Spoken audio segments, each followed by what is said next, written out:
तो जो चीज अनंत दुख का कारण है उसे हमने सुख स्वरूप मान लिया है, सुख का कारण मान लिया है।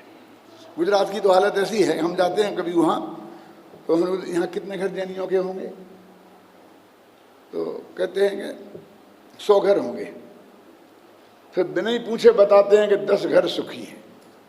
लेकिन हमने कब पूछा था कि कितने सुखी है कितने दुखी है? क्यों? आप समझिए 10 घर सुखी का मतलब क्या है? अरे हम तो जानते हैं कि सारे संसार में कोई सुखी नहीं है। जो संसार विषय सुख हो तो तीर्थंकार क्यों त्यागे, काहे को शिव साधन करते संयम सो अनुरागे। बोलो, सुख है संसार में। उनके पास क्या कमी थी? भरत चक्रवर्ती के पास क्या कमी थी? उन्हें सुख महसूस नहीं हुआ, तब तो एक क्षण में पूरा छोड़ के और नंगदगमर होके चले गए ना। और हम कहते हमें मिल जाएगा, हम तब देखेंगे अनुभव करके। भाई बहुत बातें दूसरों के अनुभव से भी सीख लेना चाहिए। पहली ढाल का एकमात्र इतना ही कथन है कि संसार में सुख नहीं है। ये बात आपकी समझ में आ गई तो समझ लेना पहली ढाल समझ में आ गई। छेडाला की पहली ढाल के बारे में चर्चा अपन ने कल की थी। उसमें 4 गतियों के दुखों का वर्णन है, ये बताया था।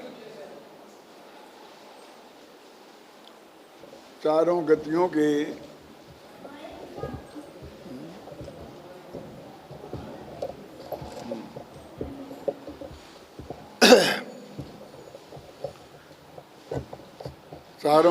के दुखों का वर्णन था। मैं आपसे एक बात प्रश्न करता हूं कि सबसे ज्यादा दुख कौन सी गति में है?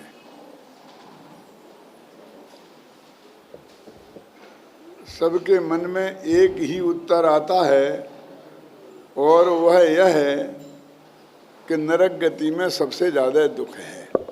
छेडाला पढ़ते हैं ना, तो उस छेडाला में ये बार बार आता है कि इतनी भूख लगे, इतनी प्यास लगे, समुद्रों पानी पी जाए, 3 लोग का अनाज खाए तो भी भूख ना मिटे, प्यास ना मिटे।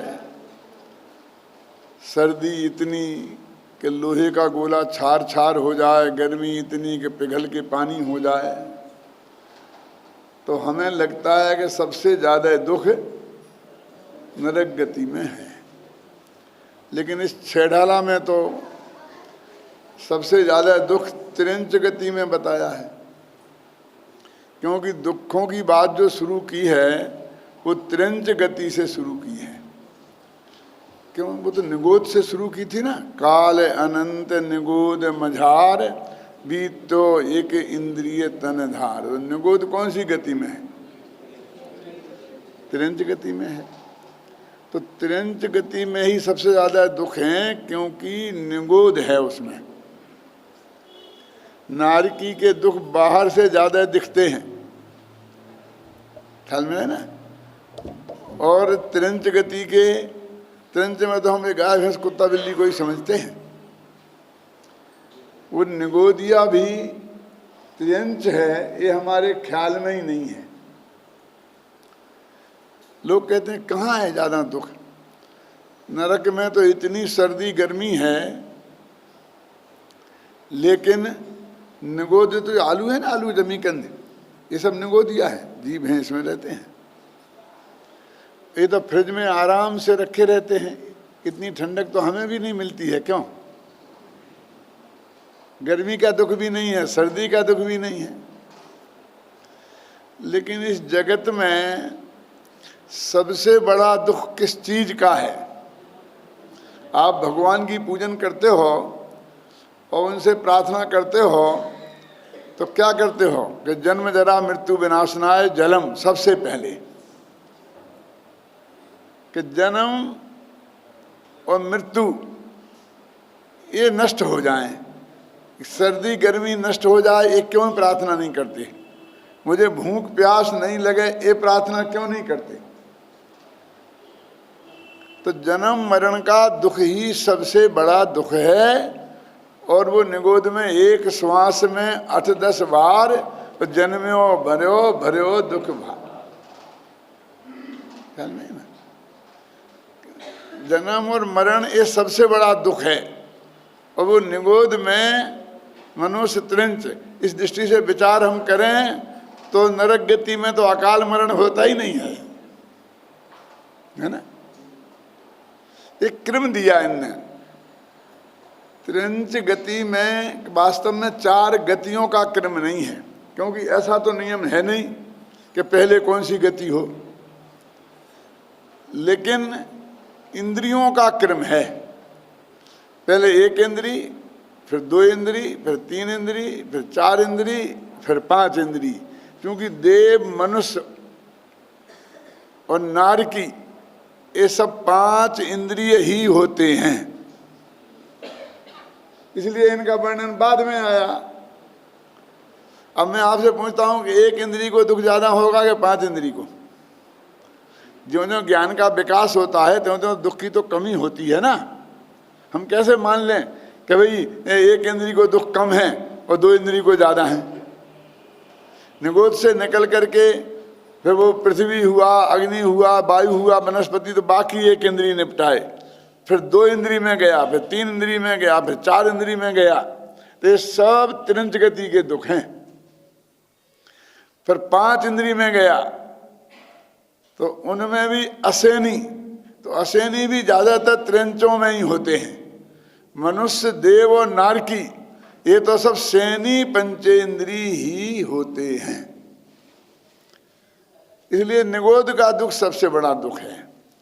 अब सबसे बड़ा सुख हम स्वर्ग का मान रहे, क्योंकि अंत में उसी का वर्णन आता है ना। पहले नरक का दुख, त्रिंच का, और फिर वहां से कहा कि शेर हो गया, भयंकर क्रूर हो गया और मरा तो नरक में पड़ गया। और नरक से निकलकर किसी भाग्य से मनुष्य पर्याय पाई तो उसके दुख बताए, और अंत में देव पर्याय पाई, और फिर देव पर्याय के बाद में अब मोक्ष चला जाना चाहिए था।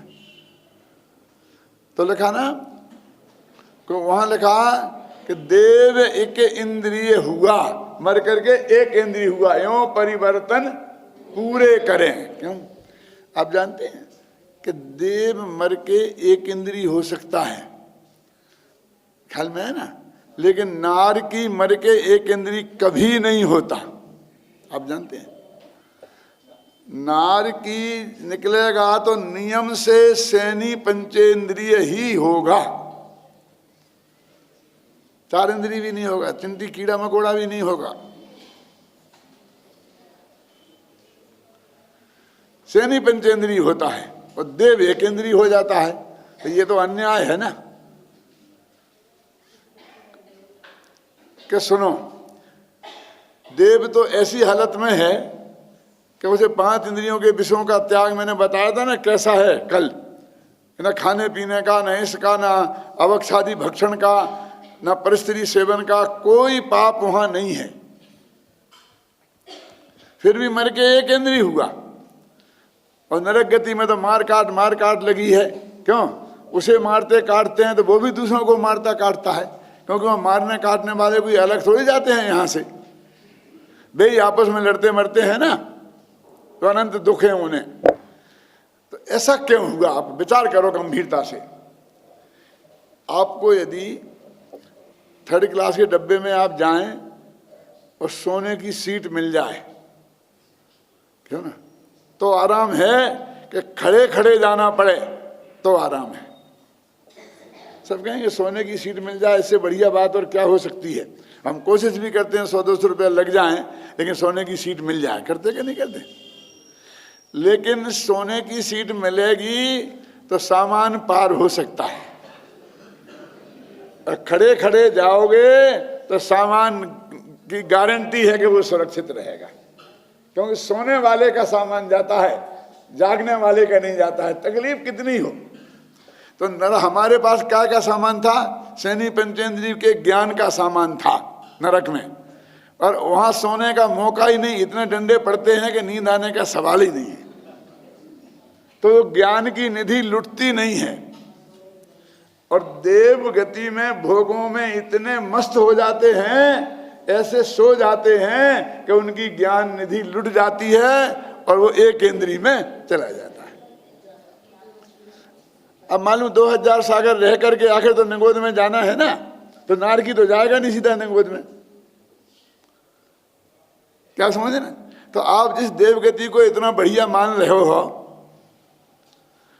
वो देवगति कैसी है उसकी आप कल्पना करो, और जिस त्रिंच गति को आप इतनी बुरी मान रहे हो, समझे अभी नरक गति को, इसको तो ये जो उन्होंने बताया है, यूं परिवर्तन पूरे करे, और ऐसे परिवर्तन अपने आज तक अनंत किए हैं।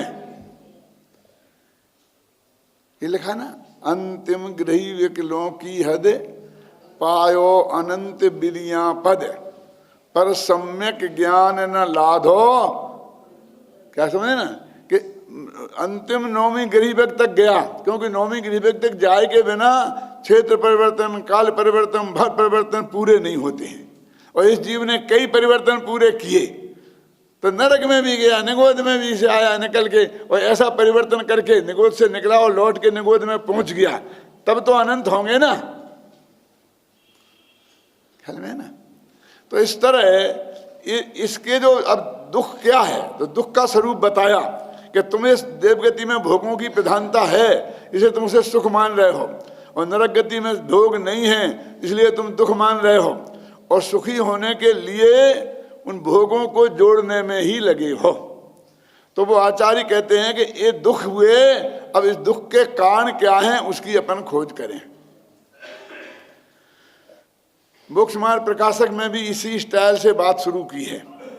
उनने खुद प्रश्न उठाया कि पहले से हम तो आए थे मोक्ष मार्ग प्रकाशक सुनने कि मोक्ष का मार्ग बताओगे हमें, और तुमने तो नरक के दुख, तिरंज के दुख बताना शुरू कर दिए। क्यों? हम तो छेड़ाला की क्लास में इसलिए आए थे कि हमें आत्मा की बात सुनेंगी, मोक्ष का मार्ग मिलेगा, और तुमने तो नरक की और निगोद की बात शुरू कर दी।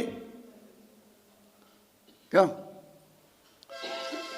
तो उन्होंने जवाब दिया बहुत अच्छा कि जब तक इस जीव को वो जिस हालत में है वो ये मानता है कि मैं इसी हालत में सुखी हूं, तब तक वो हालत बदलने की कोशिश नहीं करेगा।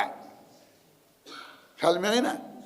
तो पहले तो उसे बताना कि तू इस हालत में सुखी नहीं है, ये उसे ज्ञान हो जाए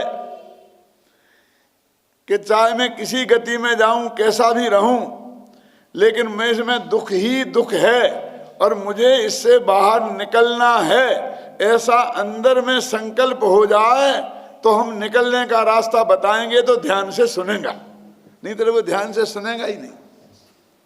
नहीं तो वो ऐसा बोलने वाला कि नहीं नहीं नहीं मेरे से बोला। बहुत पुरानी बात है, मैं बम्बई में गया था परिसर में, भूलेश्वर के मंदिर में सन 62 में, सुमित्र जी 62 की बात बोलता हूँ। तो वहाँ बम्बई में क्या रिवाज है कि जितने मंदिरों में जितने पंडित आते हैं वो अंतिम दिन, माने चतुर्दशी को बाद पूर्णमासी के दिन सब साहू जी के यहाँ भोजन करने जाते थे। वो सबका निमंत्रण करते थे अंतिम दिन, जितने भी आए 20, 25, 50। तो हम भी गए उसमें। आपके यहाँ दिल्ली के लाल बहादुर शास्त्री भी थे और बहुत विद्वान थे, सब वहाँ इकट्ठे हुए। अब सन 42 वर्ष में, 42 में, 62 में मेरी क्या उम्र होगी आप कल्पना कर लो। क्यों? अशोक तेरे से भी छोटा होऊंगा। क्या हुआ, क्या वहां पर मंदिर का वो निकलता है जुलूस, रथ, तो इसकी वजह से मेरे को जाने में लेट हो गया। तो सारे पंडित पहले पहुंच गए, खाने की तैयारी में थे, हंसी मजाक चल रहा था। इतने में मैं पहुंचा तो सब एकदम ठहाका मार के हंस पड़े। क्या हो गया समझ में नहीं आया। तो साहू जी ने मेरे से कहा, साहू श्यांश प्रसाद जी की बात बोलता हूँ, नाम लेके बोल रहा हूँ, मैं जान रहा हूँ कि फिल्म भी बन रही है, कैसेट भी हो रहा है, विद प्रूफ बात कर रहा हूँ मैं, जनता की बात मत करना। तो मेरे से बोले कि हमने सुना है पंडित जी कि तुम मोक्ष ही मोक्ष की बातें करते हो, मोक्ष मार्ग ही दुनिया को बताते हो, लेकिन हम जैसे संसारी जीवों को संसार में सुख भी तो बताओ। और उन्होंने ये कहा तो सब खिलखिला के हंस पड़े। फिर क्योंकि वो पहले ऐसी बातें चल रही थी कि एक पंडित आया है, वो आत्मा फात्मा की बातें करता है, वो मोक्ष की बातें करता है। और तो कोई नहीं बोला, लेकिन साहू श्याम प्रसाद जी बोले। मैंने कहा सेठ जी हम क्या करें, हमारा दुर्भाग्य है कि हमने जन्म से यही पढ़ा है कि जो संसार विषय सुख हो तो तीर्थंकार क्यों त्यागे, काहे को शिव साधन करते संयम सो अनुरागे। हमने तो छेड़ाला पढ़ा है, उसमें 4 गतियों के दुख ही दुख बताए हैं, और तुम कहते हो संसार में सुख बताओ। जो पंडित आप लोगों को संसार में सुख बताते हैं वे सेठ जी आपको धोखा देते हैं। जैन शास्त्रों में संसार में सुख है ये कहीं नहीं लिखा, और सारों गतियों में दुख ही दुख है ये सब जगह लिखा है। मैंने कहा उनसे कि मैंने एक नई शोध की है, आप चाहो तो मैं सुनाऊं, आप चाहो तो आपको भी सुना दूं। सुनाओ साहब। कि शांतिनाथ भगवान की आंख में मोतियां बिंद था। क्या बात करता है। मैंने कहा देखो भाई पूरी बात सुनो ध्यान से, कि वे चक्रवर्ती थे, तीर्थंकर थे, कामदेव थे, 3 पदवियों के धारी थे, संसार में सबसे ज्यादा पुण्यशाली थे। जितना अधिक सुख, इस जगत का सुख उनके पास था, और किसी के पास तो संभव नहीं है ना, आदिनाथ के पास भी नहीं, क्योंकि वे चक्रवर्ती तो नहीं थे ना, कामदेव तो नहीं थे ना। लेकिन वे ये छोड़कर, ये सब छोड़ के गए, उन्हें इस संसार में सुख नहीं दिखा, और तुम्हारे इन पंडितों को दिखता है, तो जरूर शांतिनाथ के आंख में और क्या तकलीफ होगी, कोई ना कोई तकलीफ होगी ना। कि उन्हें था वो नहीं दिखा, और पंडितों को सुख दिखता है, होता तो उन्हें भी दिखता ना कुछ। मैंने कहा देखो मैं आपसे हाथ जोड़ता हूं, आपसे भी जोड़ता हूं, किसी से ये मत कहना कि पंडित आया था और वो कहता था शांतिनाथ की आंख में मोतियां बिंद था। मेरा जो मैं क्या कहना चाहता हूं वो अर्थ आपकी समझ में आया होगा। संसार में सुख है, ये छेड़ाला अपने पहले पढ़ाते हैं, है ना, पहले पढ़ाते हैं कि नहीं।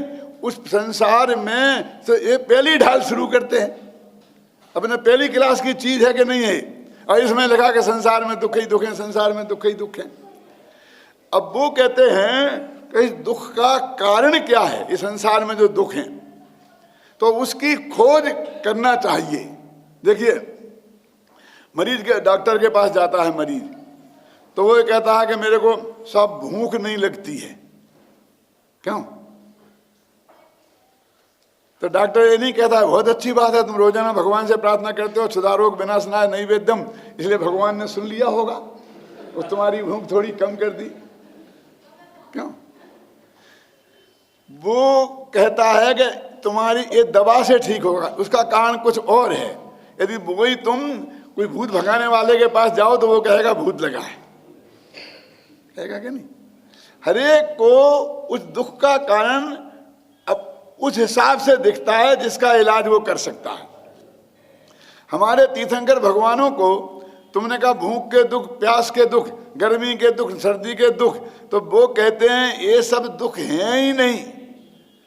सबसे दुख तो ऐसे मिथ्या दीर्घ ज्ञान चरण बस भ्रमत भरत दुख जन्म मरण। इसमें दो बातें आ गई कि दुख तो असलियत में जन्म मरण के हैं। देखो आया ना, मिथ्या दीर्घ, मिथ्या दर्शन, मिथ्या ज्ञान और मिथ्या चारित्र के बस ये जीव दुख भोगता है। काय के?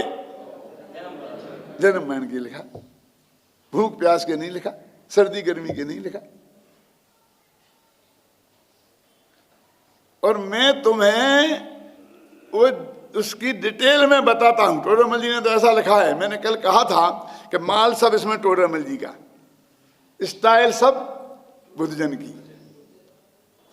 क्या कि जो जन्म मरण के जो दुख हैं तुम्हारे,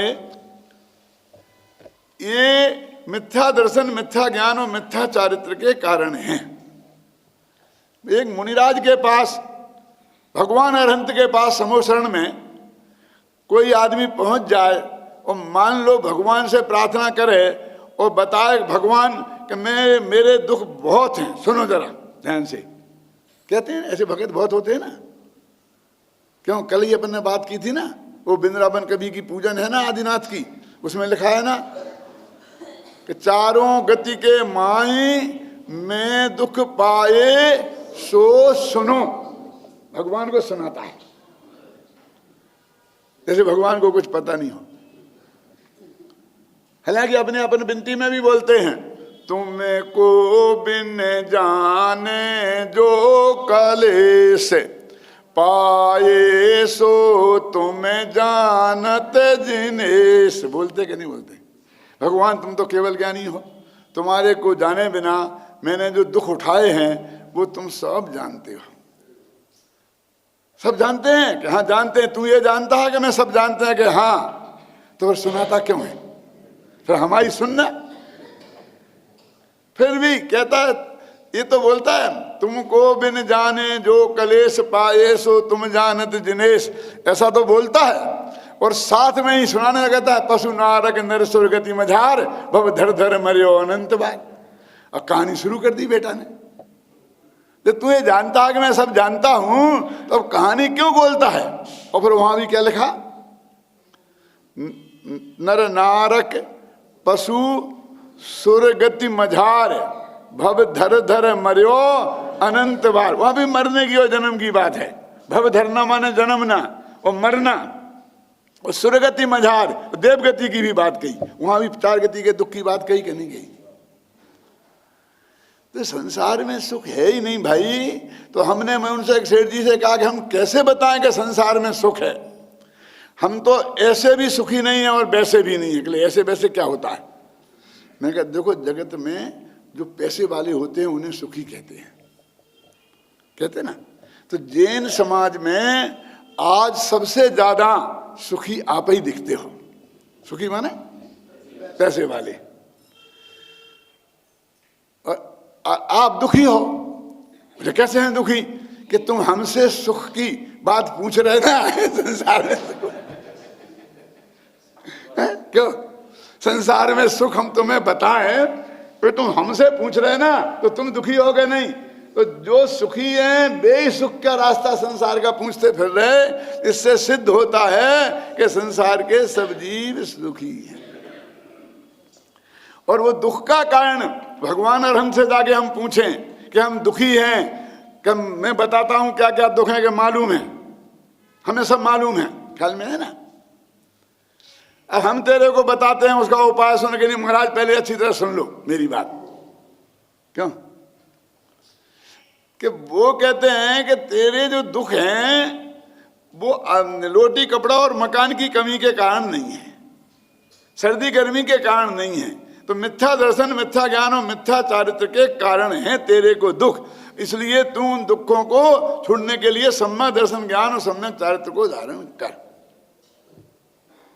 मिथ्या दर्शन क्या है भैया? देखना, आपने शास्त्रों में पढ़ा होगा थोड़ा बहुत कि मिथ्यात्व तो दो प्रकार का होता है, एक गृहीत और एक अगृहीत। समझे ना? ज्ञान भी दो प्रकार का होता है, एक गृहीत और एक अगृहीत। चारित्र भी दो प्रकार का होता है, एक गृहीत और एक अगृहीत। अब ये गृहीत अगृहीत का भी सही स्वरूप नहीं समझते हम लोग। गृहीत माने जो हमने नया ग्रहण किया है। नरक में नहीं है गृहीत मिथ्यात्व, स्वर्गों में भी नहीं है गृहीत मिथ्यात्व, मोटे तौर से त्रिंच गति में भी गृहीत मिथ्यात्व नहीं है। ये तो हमारी मनुष्य गति की नई कमाई है। क्यों? कि दूसरे के उपदेश से हम खोटी बात स्वीकार कर लें, उसका नाम गृहीत मिथ्यात्व है। और असैनी पंचेंद्री तक कोई दूसरे के उपदेश को सुन ही नहीं सकता, समझ ही नहीं सकता, तो असैनी पंचेंद्री तक कैसे होगा गृहीत मिथ्यात्व? ख्याल में? क्यों है? ये तो कोई खतरनाक आदमी है, कुगुरु है, कुदेव है, कुशास्त्र है, और उन्होंने हमें समझाया, ख्याल में आए ना, और हमने मान लिया तो गीत मिथ्या दृष्टि होंगे। तो असैनी पंचेंद्रिय तक तो कोई घृत मिथ्या दृष्टि हो ही नहीं सकता, तो निगोद में घृत मिथ्या दर्शन नहीं है। ये तो हमारे इस मनुष्य भव की नई कमाई है।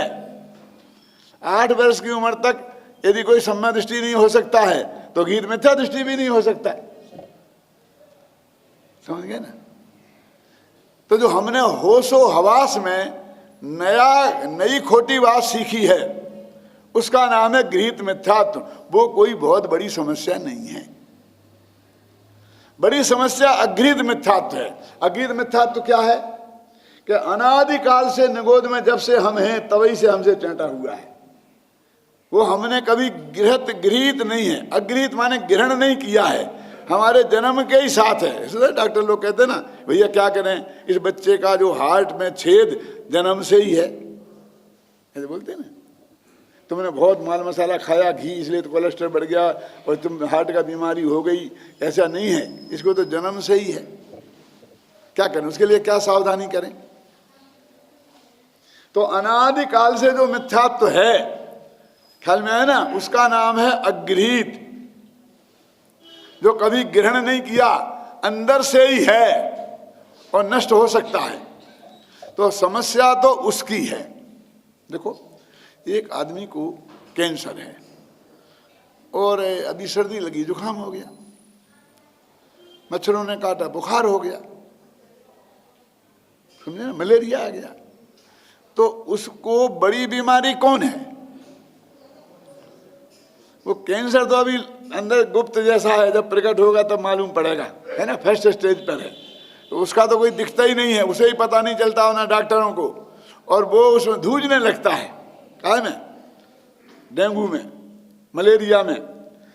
तो उसे वो तकलीफ बड़ी मालूम पड़ती है। जो असली डॉक्टर है वो कहता है इसमें क्या दम है, कोई दवाई भी नहीं दूंगा तो 3 दिन में अपने आप खत्म हो जाएगा, है ना। ये मेरी चिंता का विषय नहीं है। मेरी चिंता का विषय वो तेरा कैंसर है। आचार्य कहते हैं हमारी तूने बाहर से दूसरों से समझ खोटी बात ग्रहण कर ली है, तो तू समझदार है ना, बिना समझे तो ग्रहण की नहीं है। तो कोई सच्चा गुरु समझाएगा तो तू सच्ची भी ग्रहण कर लेगा, छोड़ देगा। वो कोई बड़ी समस्या नहीं है, ख्याल में ही ना। लेकिन बड़ी समस्या तो वो अनादि की देह में एकत्व बुद्धि है, ममत्व बुद्धि है, कर्तृत्व बुद्धि है, भोक्तृत्व बुद्धि है। मैं पर पदार्थ का करता हूँ, भोगता हूँ, मैं पर पदार्थ का स्वामी हूँ, पर पदार्थ मेरा स्वामी है। इसका नाम है अगृहीत मिथ्यात्व। ये सबसे बड़ी समस्या है। ख्याल में है ना? क्या समस्या है सबसे बड़ी? कि है तो तू दुखी और अपने को मान रहा है सुखी। ये बीमारी है।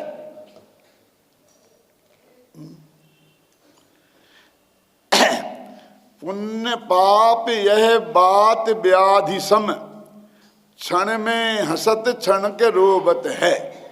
एक बात की व्याधि होती है, वायु का रोग, कि वो आदमी आधा पागल जैसा हो जाता है, पागल ही हो जाता है। ये पागलपन है जो वायु की बीमारी है।